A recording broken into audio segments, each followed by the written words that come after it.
Christine isn't only here to sign documents, she's here to incinerate the bridge so utterly that Kody will never construct it again. In a crowded courtroom full of attorneys, cameras, and strained silence, Christine rises to her feet, initially calm, but the moment she takes out a thick, bruised folder, Kody's face pales. Within are texts, audio recordings, and even antiquated bank statements from more than a decade earlier, and each one of them is evidence of manipulation, deceit, and favoritism that Robyn can no longer deny. The judge leans forward, the room falls pin-drop silent, and just as Christine begins reading the first bombshell text out loud, Kody just can't handle it anymore. He leaps out, yelling over her words, but then the judge pounds his gavel and sternly warns him one more outburst, and he's gone. What Christine has to say next not only alters the trial, it alters the entire sister wives family forever. It was to be a day Christine could at last take a breath.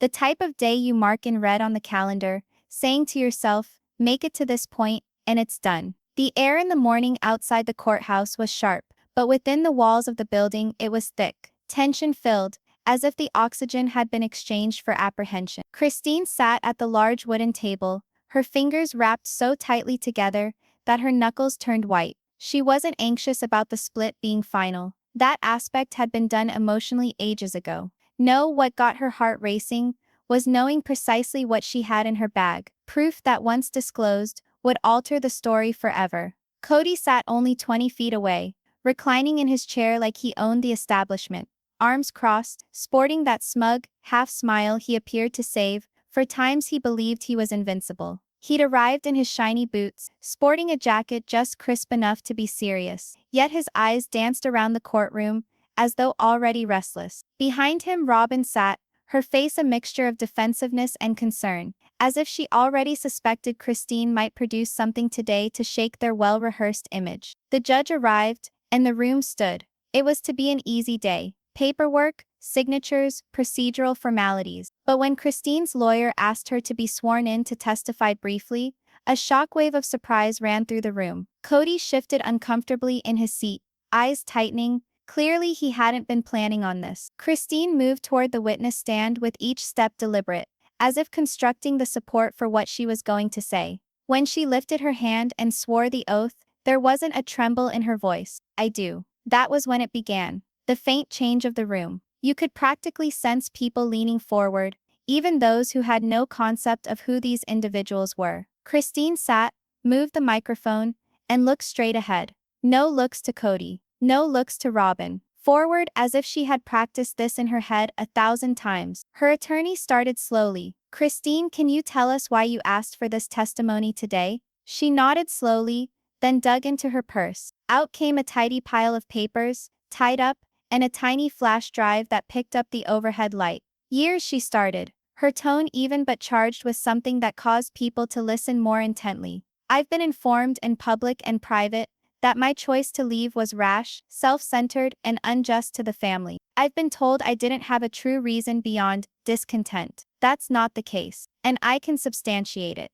The click of the flash drive onto the table was overly loud, as if she wanted that to be the defining moment. Kody moved again, this time sitting forward, lips drawn into a thin line. Your Honor, Christine went on. What I have before me are documents, text messages, and recordings, some more than 10 years old, indicating a long pattern of manipulation, financial dishonesty, and favoritism that impacted my children and myself directly. The judge leaned forward a bit, eyebrows raised. That was the moment when you could almost see Kody deliberating about whether or not to remain silent or begin damage control. He attempted a smirk, but his tapping foot hit the floor, a tell Christine was all too familiar with. Her attorney requested to introduce the first evidence, and the judge granted the request. Christine opened the binder and started reading from the printed-out email.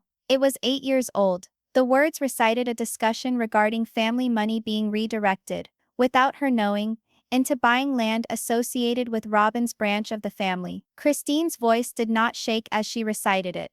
The courtroom fell still except for her voice. Kody finally snapped, his tone crisp, that's out of context. But the judge raised a hand. Mr. Brown, you will get your chance. The interruption stopped Christine, only for a moment, to glance at him for the briefest moment, then to resume reading as if his interruption had been mere static in the air. As she continued, the papers outlined a picture, little decisions over little things that cumulatively created a pattern. Payments pushed back for her kids' expenses, but promptly rushed through when Robyn asked for something. Property titles transferred without her name. Christine did not yell. She did not accuse with venom. She let the paper tell the story for her, the way one would when they know the truth is strong enough to stand alone. Then the time came that changed the mood entirely. Christine pulled out a tiny recorder, one of those older models where you had to click down firmly on it. She held it aloft and spoke. This is from a family meeting in 2017. You will hear voices, mine, Kody's, and Robyn's. She clicked play,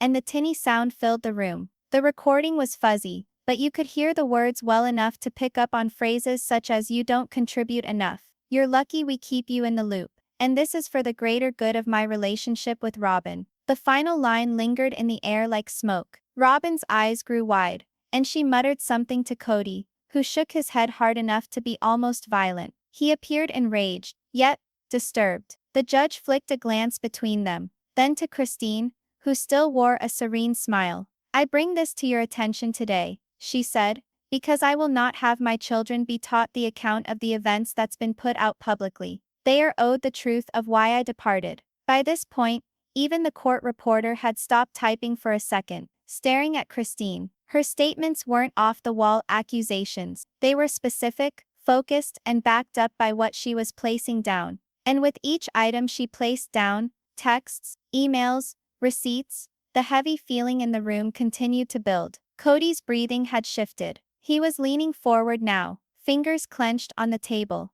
jaw clenched. When Christine read a passage in which Kody had supposedly said to another family member, "Christine will come crawling back when she realizes she can't survive without me," his chair creaked back a little. The judge's warning look immobilized him. Christine did not glance in his direction. She knew the cameras, both actual and symbolic, were trained on her, and she was not going to allow him to derail her. There was a timing to how she unfolded things. A piece of paper here, a tape there, an extended silence right before reading out a specially incriminating sentence. It kept everyone on the edge, waiting to see what on earth could happen next. Even people in the back row were leaning forward. By the time she concluded the first part of evidence, you could sense that the story in the room had been altered. This wasn't the Christine some had written off as emotional or reactionary. This was a person who had receipts, both figurative and literal, and was very sure how to use them. As she finally laid down her documents, the room let out a collective sigh.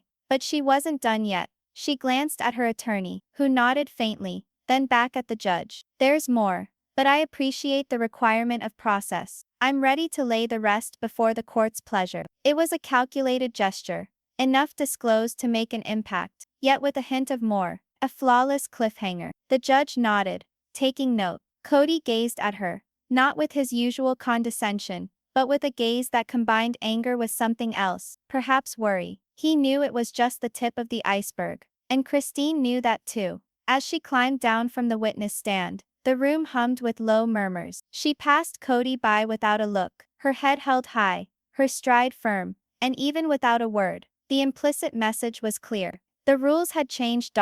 The instant Christine's voice cut through the strained silence in the courtroom, it was as if the air changed. Everyone leaned forward simultaneously, not willing to miss a syllable. She wasn't talking quickly, but each syllable had a weight to it that made it impossible to avert one's eyes. She was serene, but there was a danger in that serenity, like someone who had waited for years for this moment, and now that it was here, nothing was going to get in her way. She tinkered with the microphone a little, her eyes still fixed on Kody. He was leaning back in his chair, one hand massaging the back of his neck, attempting to play it cool like he wasn't upset.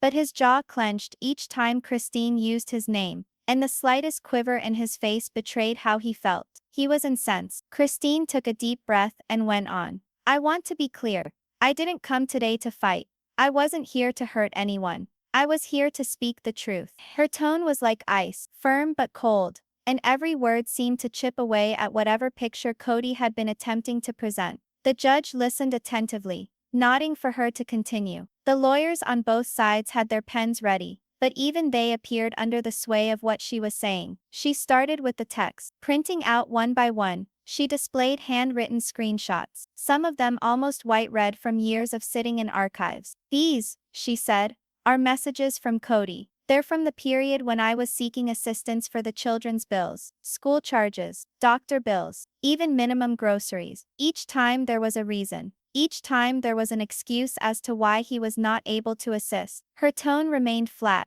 but you could hear muffled gasps in the gallery. "But these weren't just no's," she went on. "Those were no's preceded by thousands spent on vacations, presents, and items that never were for the children we had together." She placed each printout on the table before her like a card in a game of poker, challenging anyone to dispute them. Kody fidgeted in his chair, his mouth curling up into what almost resembled a smirk, but it didn't quite reach his eyes. The smirk left her face when Christine's lawyer gave her another folder. "This one," she said, contained recordings, lectures she had recorded throughout the years, sometimes because she wanted documentation of what had been said, sometimes because she simply couldn't believe that it had been said at all. She addressed the judge. "Your Honor, I think these will help to put into context the course of conduct I've endured." The judge looked at Kody's lawyer, and his lawyer objected at once on grounds of privacy. But Christine's attorney was prepared. "These are legal recordings and include the witness herself.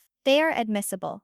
The judge paused, then decided in their favor. The room grew charged. It was like observing a fuse lead to an explosion. The first recording came through the speakers. Christine's voice was younger, weary, nearly pleading. Kody's voice was bitter, curt. He was saying that if she wanted some things to happen with the kids, she'd need to figure it out on her own, since he had other priorities. The sound was good enough that each pause, each sigh, each slight shift of tone could be detected. At its conclusion, the silence that remained was thicker than it had been before. Christine did not say anything about it. She simply moved on to the next one. During the second recording, Kody was heard laughing, but not a happy laugh, sort of the kind that caused people to squirm uncomfortably in their seats. He made jokes about keeping certain wives happy, while letting others fend for themselves. It was said in a loose tone, as if what he said was normal. This time, when the music paused, Christine glared at him. He returned the look, but there was a flash of something in his eyes. Perhaps it was regret.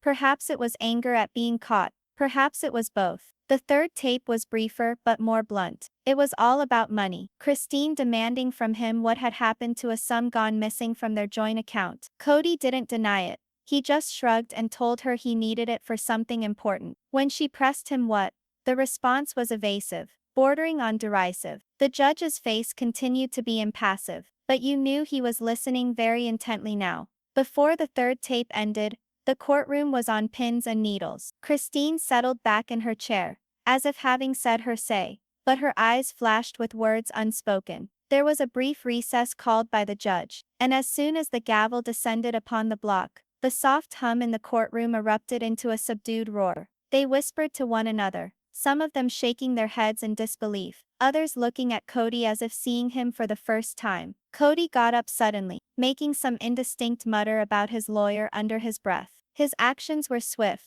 jerky, as though he couldn't possibly leave the room quickly enough. Christine remained still for a moment longer. She picked up her papers mechanically, slowly, as if she knew there were other cards to play. When she did get up, she didn't glance at Kody. She didn't need to. Out in the hallway, the tension was no less. Christine's attorney chatted with her quietly, and she nodded, her expression neutral. Kody was down the hall further, agitatedly pacing, his hands rummaging through his hair. Every now and then, he'd look over, and each time, Christine would ignore him. Cameras snapped from the reporters lined up by the doors, capturing every possible angle of the two refusing to meet each other's gaze. When recess was over and people were all back in their seats, things were not the same. The judge's voice was more pointed, the lawyer's more intent. Christine had another thing to say, and she started with something surprising. Receipts. Not receipts of purchases rung up at the local convenience store, but receipts that documented large amounts of money spent across the years. Vacations, jewelry purchases, private parties. Some went back almost 10 years, all while explaining to me and the kids there wasn't enough for necessities, she said,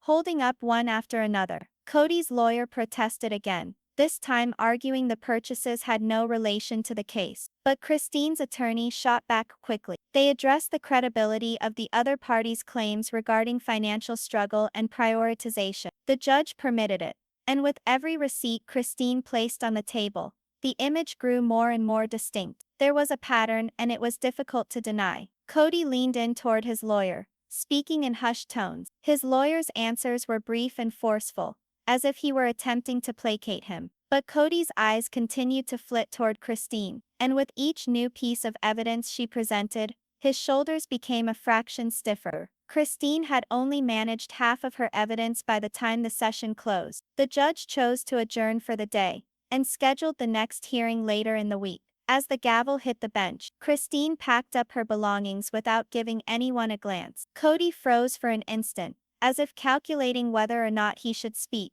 but then he simply departed, his footsteps hard and firm. Outside the courthouse, the reporters swarmed. They called Christine's name, asking for comments. She simply said, "The truth has been a long time coming," before getting into her car. When they called out to Kody, his response was different. He stopped just long enough to say, "This is all twisted. You'll see," before disappearing into his vehicle and slamming the door. Back in the courtroom, the room cleared out bit by bit, but the gravity of what had been laid bare lingered. Everyone understood that next time would be even more explosive. Christine had more recordings, more files, more secrets that had remained hidden for decades. And the only question on everyone's mind was the same. How far was she going to take it to ensure the truth was told? You could sense the gravity in the room before Christine even began speaking once more. The fingers of the court stenographer were suspended over the keys, poised, eyes shooting between Christine and Kody as if even she sensed something heretofore undisclosed was about to drop. Christine caught a breath, never moving her eyes away from Kody's, then slowly extracted another document from the folder on the table in front of her.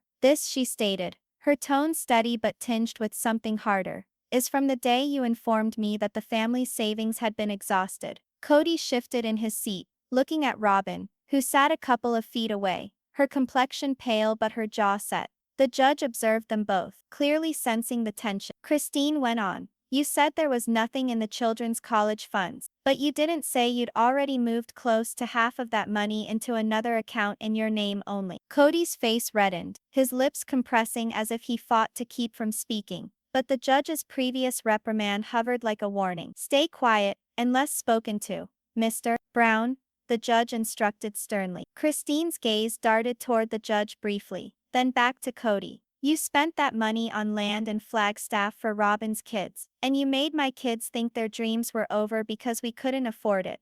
A low collective gasp ran through the room. Robyn's eyes bulged, and she seemed to be on the verge of speaking up, but she didn't. Her hands writhed in agitation in her lap. Christine dug into her purse and extracted a printout, bank transfers, dates and figures, all arrayed like an irrefutable track record. She handed them over to her attorney, who went over to the judge with them. The judge put on her glasses and peered at the documents, her face inscrutable but unmistakably interested. Christine's voice was becoming more passionate now, not yelling, but slightly breaking as frustration built up over years seemed to spill out. "I didn't say anything then because I thought maybe it was a one-off. I thought maybe you were stressed and made a mistake. But then it kept happening, over and over. You were constantly coming up with new excuses as to why we couldn't purchase things for my children. But somehow there was always money for Robyn's emergency, always money for her needs." The courtroom was silent, choking like everyone was scared to even move in their seats. Even the bailiff seemed to have forgotten to blink. Kody's fists were clenched on the table,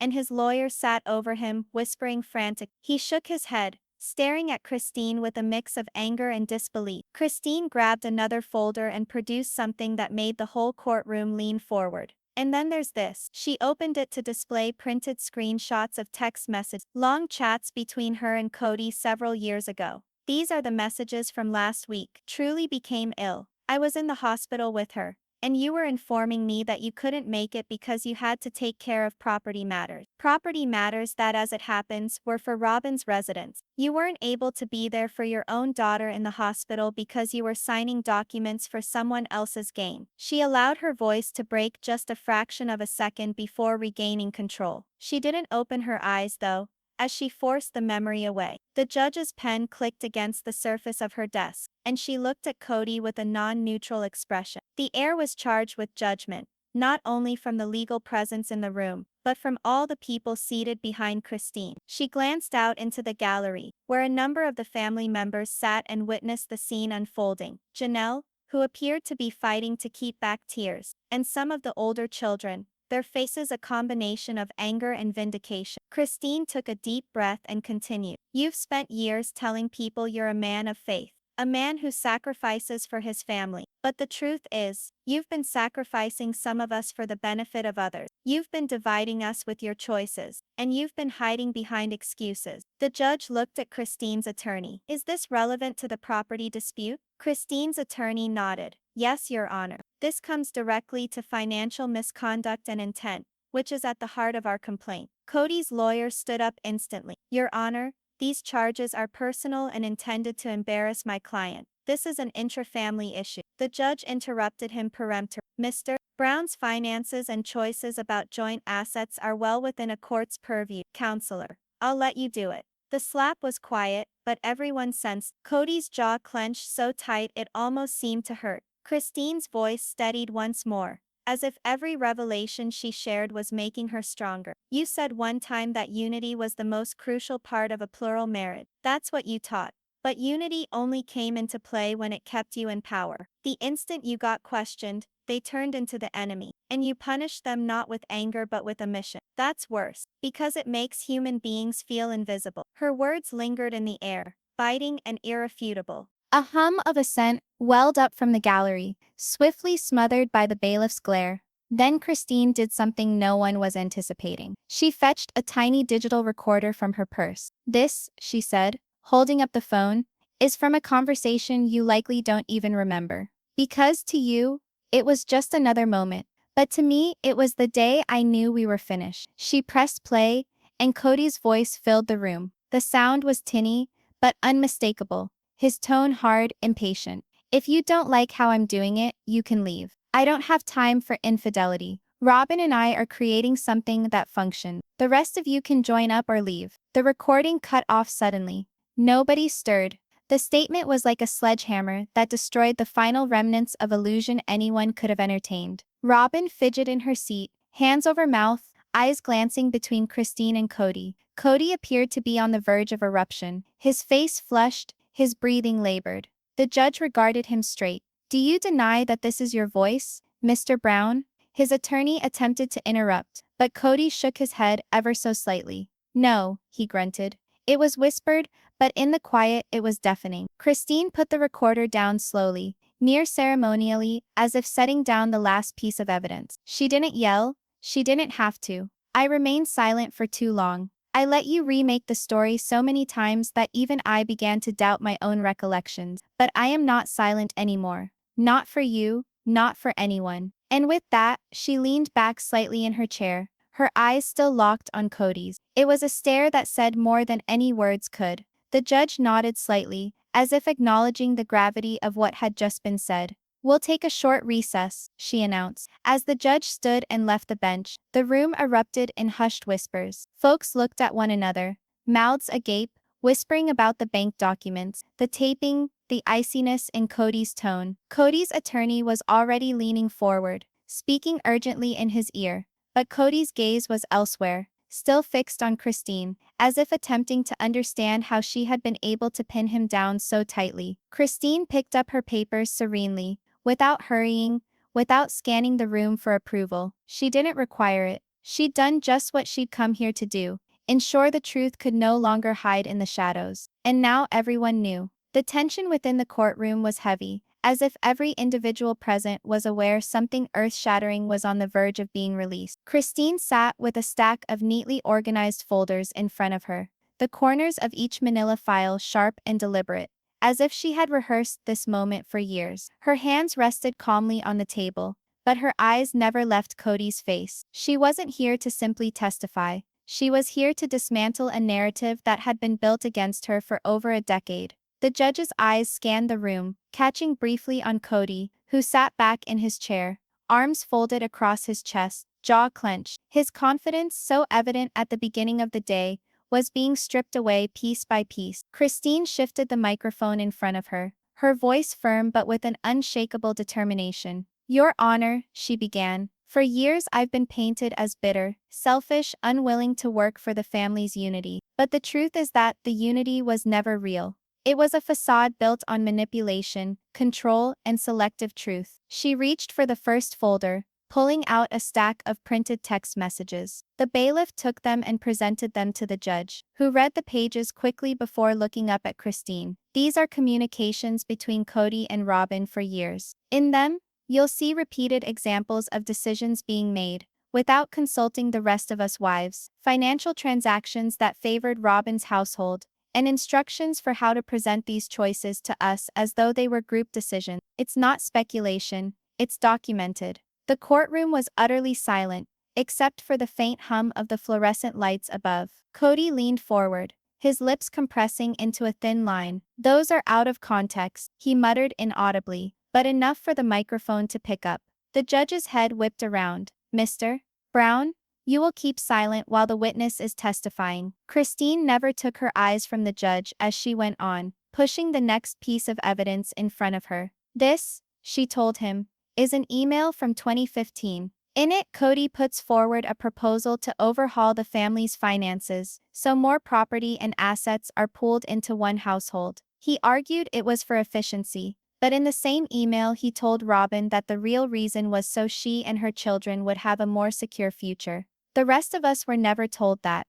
A murmur rippled through the small group of spectators, quickly silenced by the bailiff's stern glance. Christine could feel the weight of every eye in the room, but she didn't flinch. She knew she had to take her time. This was not about bludgeoning them with everything all at once. This was about layering the case, so each new thing hit harder than the previous one. She glanced for another file but stopped, fixing Kody straight in the eye. "And then there's the recordings issue," she said. Kody's posture tense. "Recordings?" the judge said, brows ticked upward. Christine nodded. "Yes, Your Honor. Discussions in which Kody openly admits to loving some wives and children more than others, in which he speaks about financial issues that are contrary to what was shared with the group, in which he openly speaks of letting some relationships go so he could concentrate on the ones he loved more." The judge nodded for her to continue, and Christine produced a small USB drive, giving it to the bailiff. "I believe you'll find these relevant." The bailiff connected it to the court's audio system,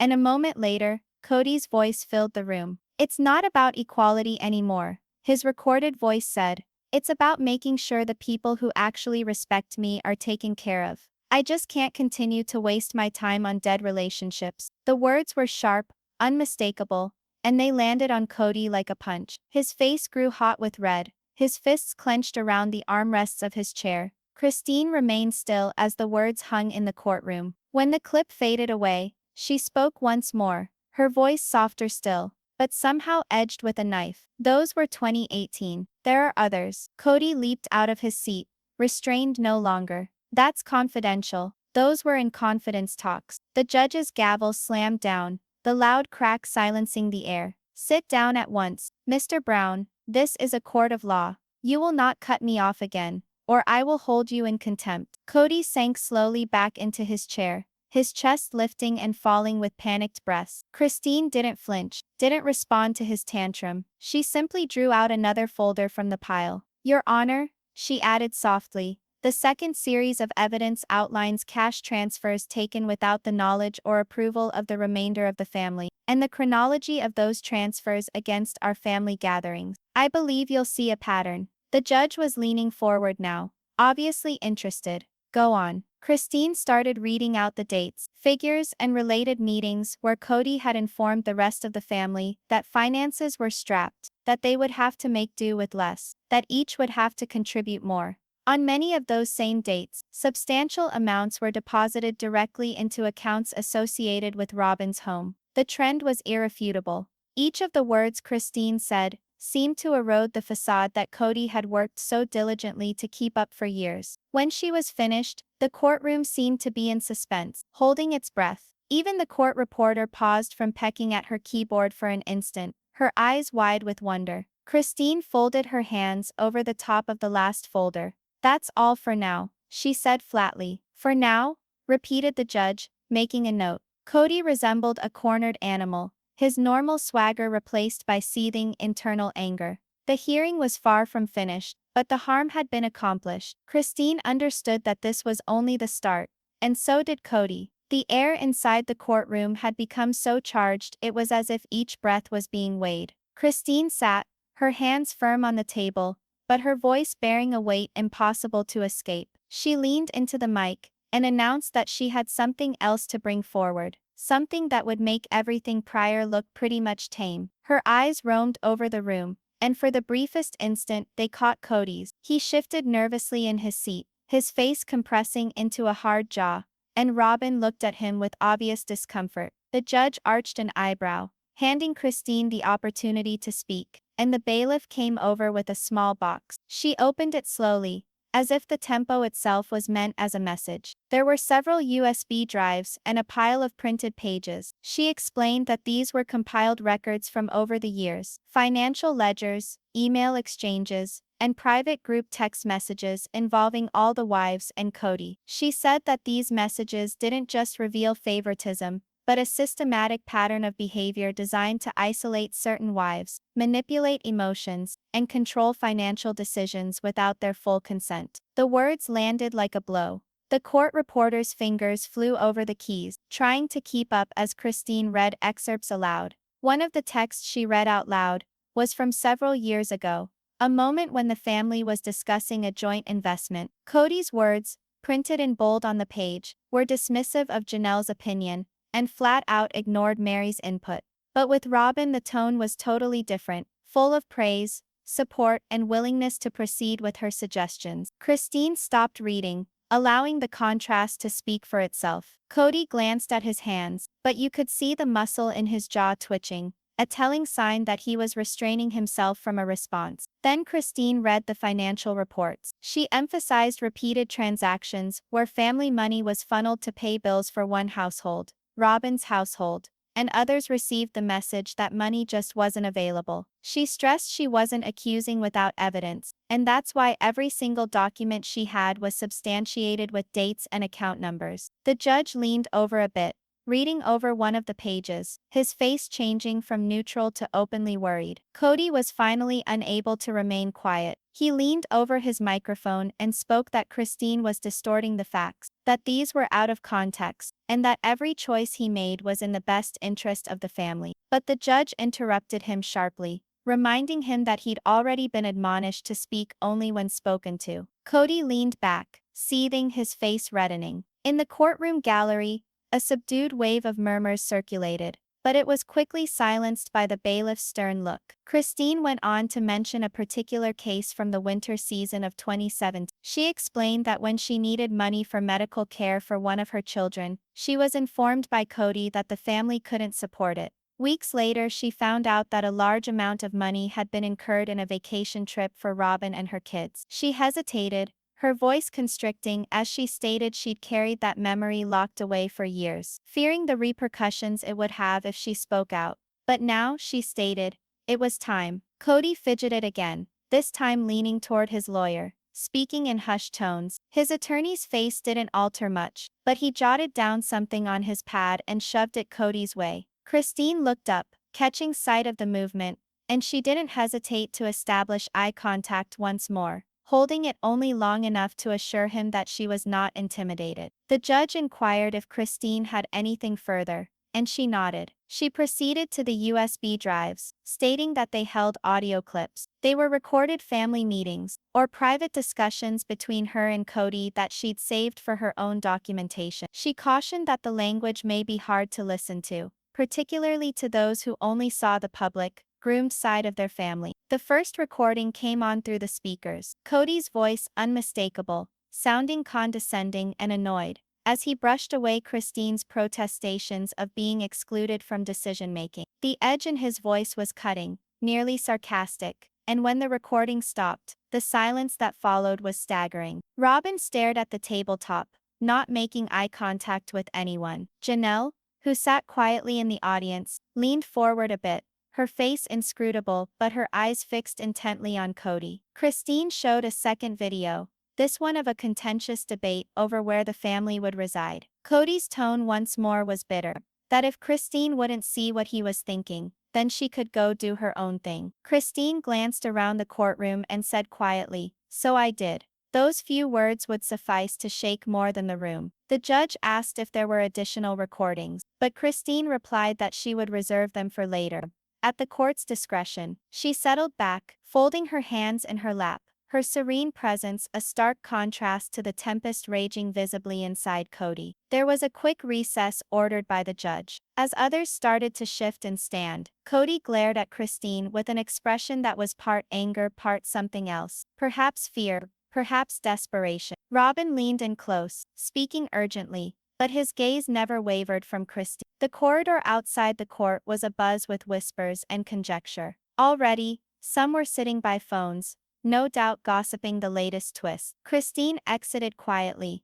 not to be hurried, and as she swept past Kody, she did not utter a word. She didn't have to. The tension between them was palpable enough to convey it all. And as the recess continued, one thing was apparent to all in that structure. The next session would be explosive. The room contracted as Christine drew out a tattered leather-covered notebook from her tote. The cover was worn, the corners creased, and it appeared to have been touched hundreds of times. She set it carefully on the stand before her, hesitating for a moment with her fingers resting on the cover, as though she was gathering the nerve to open it. Kody's jaw clenched, his knuckles white on the table where they grasped tightly. His eyes were still focused on Christine, but there was now an edge of panic in his face. Christine hesitated and opened the notebook, turning over its pages to show handwritten entries, some in careful script, others scrawled out in what seemed a gesture of passion or rage. She told the court this was her own journal, maintained for more than 10 years, recording significant events, conversations, and emotional battles in her marriage. She never meant to make it public, but recent circumstances, and Kody's insistence on dictating how things went down, had left her with no choice. As she read from the journals, the room fell silent with every sentence. In one of the early entries, she recounted a discussion in which Kody had supposedly said to her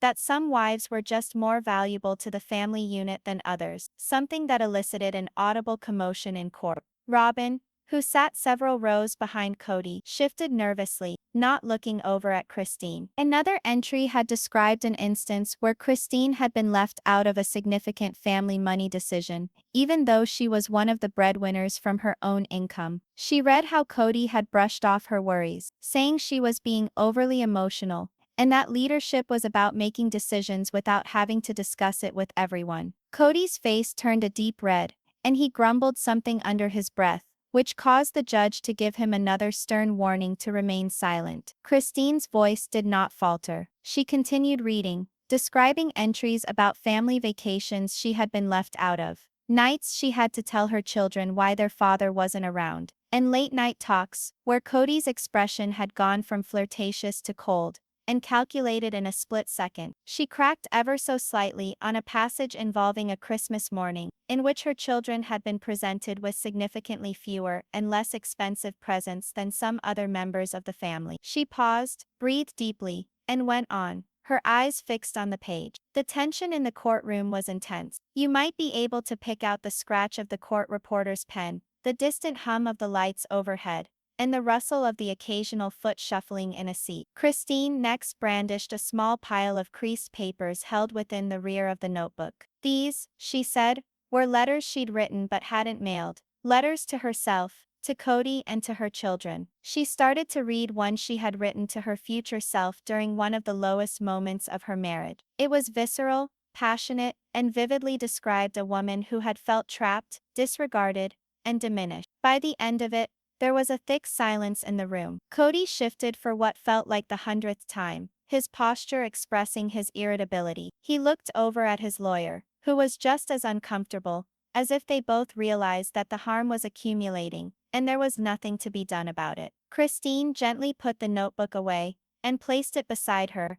but then, as if she didn't want Kody to accuse her of faking the entries, she pulled out something else. Dates and events matched with photos, emails, and receipts. One by one, she placed them on the table, pitting her written testimony against physical proof. It was painstaking, bordering on surgical, the way she disassembled any potential for doubt. The judge leaned forward a little, obviously hooked now. Christine's lawyer requested that she explain one specific entry about a sizable amount of money that had been stolen from a shared account. Christine clarified that money had been transferred without her notification and subsequently spent on what she termed family expenses that did not involve her or her children. As she continued talking, Kody's expression grew even sterner, and a jaw muscle jumped. Christine, noticing he was uncomfortable, gazed at him straight on, not with evil, but with a steady, quiet intensity that indicated she was no longer intimidated by him. It was then that the tension broke for Kody. He leaned forward and mumbled something louder this time, his voice loud enough for the first couple of rows to hear. Christine didn't take the bait. She just kept on presenting her evidence. The judge did, however, catch it and gave a final threatening warning to Kody, telling him very clearly that any more outbursts would see him being taken out of the courtroom. Christine's lawyer then inquired if she had anything to say at the end of this segment of her testimony. Christine nodded and paused before responding. She explained that for years, she had been instructed to remain quiet, not make waves, and consider the larger picture for the good of the family. But what she came to understand was that silence truly kept only the individual inflicting the harm safe. Her language was calculated, every word heavy with meaning, and by the time she was done, everyone in the room knew that this was more than an abstract legal split. It was a public stripping away of the mask. As she left the witness stand,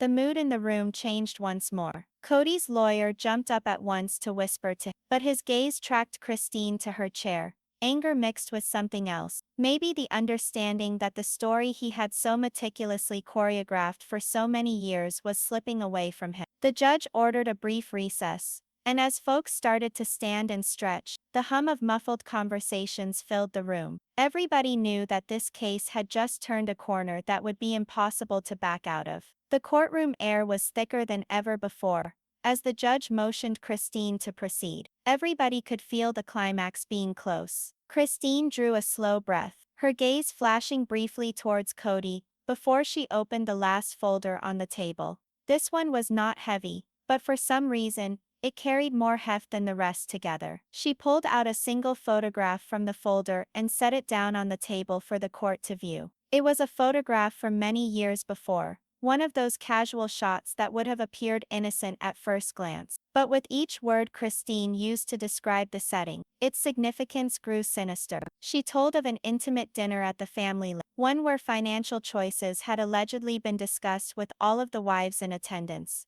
but actually only Robyn, who had been there unobtrusively dictating the decisions that would serve her and Kody but no others. Christine's voice remained steady, but there was tension in her words that could not be disputed. Kody shifted in his chair, his jaw clenched, eyes flicking toward Robyn, who sat stiffly, hands clasped firmly together. The whispers within the courtroom began to grow again, and the judge was forced to call for order. Christine then played an audio clip, the kind of evidence that causes people to lean forward in their seats. It was Kody's voice, unmistakable, using a lowered but insistent tone when talking about keeping certain wives out of the loop, so the financial process would be easier. The tone of the words hung in the quiet courtroom, every syllable landing on Kody like a punch. He glanced toward the judge, as if hoping to find a way out, but the judge nodded for Christine to go on. Her next action was maybe the most daring of the whole trial. She came in with a handwritten letter, dated and signed, proposing a splitting of assets, but with handwriting unmistakably not her own. Christine claimed that the letter had been written in a moment of desperation, with false assurances of future pay that didn't happen. She told her she'd held the note all these years, aware that someday the truth would have to be revealed. Kody's face paled, and for once he didn't interrupt. It was as if the pressure of the proof was weighing him down into his seat. The gallery audience looked at each other, some whispering Christine's name, as if she'd just pulled off the impossible. Even those who had accompanied her in agreement with Kody appeared disturbed. Christine didn't let up. She addressed the judge, and directly stated what she felt had been a studied series of manipulations throughout the years. One that extended past marriage concerns and into intentional isolation and domination. Her statements weren't accusations anymore. They were a challenge, a call for justice for the damage inflicted. The judge scribbled silently, his face impassive. Kody finally broke in, his tone lower than before but laced with desperation. He denounced Christine's account as distorted, accused her of harboring resentment and using it as a tool. But the judge intervened, citing that he had opportunity to fully reply later. For the meantime, the spotlight remained on Christine's testimony. She ended her testimony not with rage, but with something much more powerless, a mere desire to be closed out. She professed not to desire revenge, but merely a public admission of the facts, and the liberty to go on without the hang-ups of the past. The room remained quiet long after she stopped talking. One could sense the shared breath being held. Kody gazed down at the bench in front of him, not even bothering to make eye contact with Christine. Even Robyn's calm demeanor seemed to waver. She leaned away from Kody slightly, eyes on the judge as if disconnecting herself from the man next to her. Then the judge declared a brief recess to the next session. But it was obvious to everyone in the room. The most explosive revelations had just been delivered, and the aftershocks were only just starting. The courtroom was quieter than it had been the entire day, but the silence was not peaceful. It was oppressive, like a storm pressing down before breaking.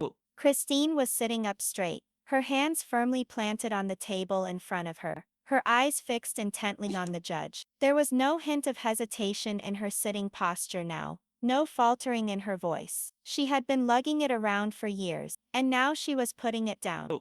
In the corner, Kody remained slouched in his chair, jaw clenched, one foot tapping out nervous time. He'd attempted to hold back all day, attempted to use his normal derisive smirk and deflecting comments, but they hadn't worked here. This wasn't his house. This wasn't a family gathering where he could overpower someone with louder voice. This was court, and here every interruption cost something. The warning from the judge earlier still lingered in the air, and Kody understood that if he pushed too hard, things might not go well for him. Christine swallowed hard and produced one last manila folder, this one less bulked up than the others, but the manner in which she produced it attested to the fact that whatever was within held importance. She slowly opened it, allowing the second to tick by. Within was a paper copy of an email. She spoke of how in the last few months of their marriage, there had been a significant family choice regarding land sale. The family was also financially struggling, and everyone was expected to share equally. But as per her, Kody had worked secretly with Robyn to set up a deal that favored Robyn's side of the family with more advantages while Christine and her children bore the larger costs. She started reading out the emails calmly but sternly. The words exposed a measured sequence of deception, promises made privately, rephrased publicly, and rewritten all together when it was time to act.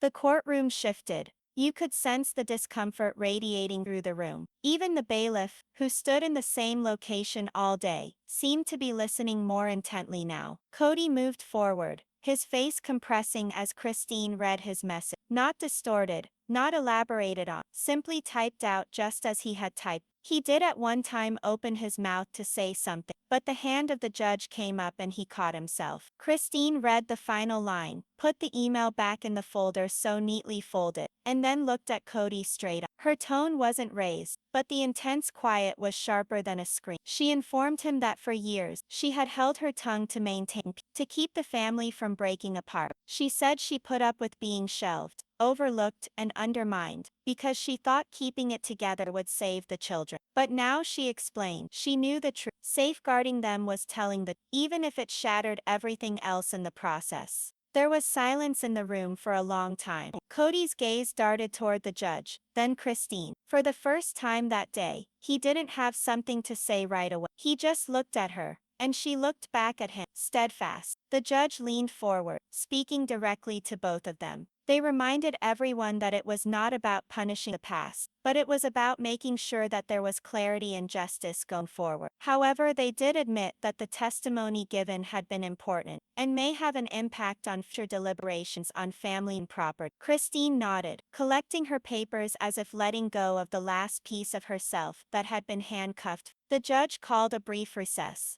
and the tension eased somewhat as individuals stumbled out in the hallway. Even there, however, the air retained the sting of what had occurred. This was no longer a legal dispute. It was a public judgment. And for the first time, Kody was no longer reading the script. Christine had taken and rewritten the ending in her own words.